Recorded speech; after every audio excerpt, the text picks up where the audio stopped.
Guys, I wanted to create a quick video to show how on your end page here you can hyperlink your email and your studio website.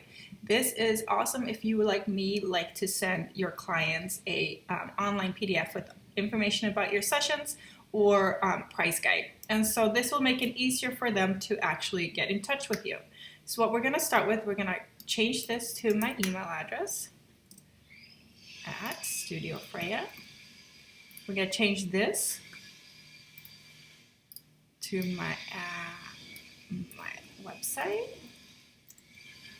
And so it does have to have the URL typed out in here, otherwise it doesn't actually work.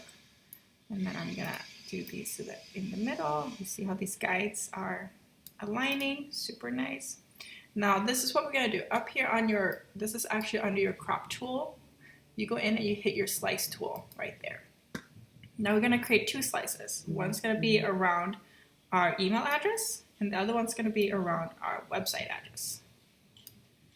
Now when we created that, we're going to right click. So we right click on here, edit slice. So this is our email. So our URL, when you want to do a hyperlink to an email, you do mail to, and then the email, and then target's going to be underscore blank. This creates a different, so it opens in a new window.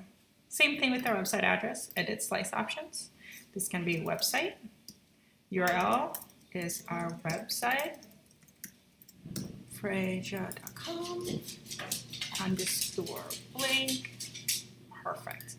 So now we have that done. If we do go and export this to a PDF presentation at open files, and you can change all these settings later on.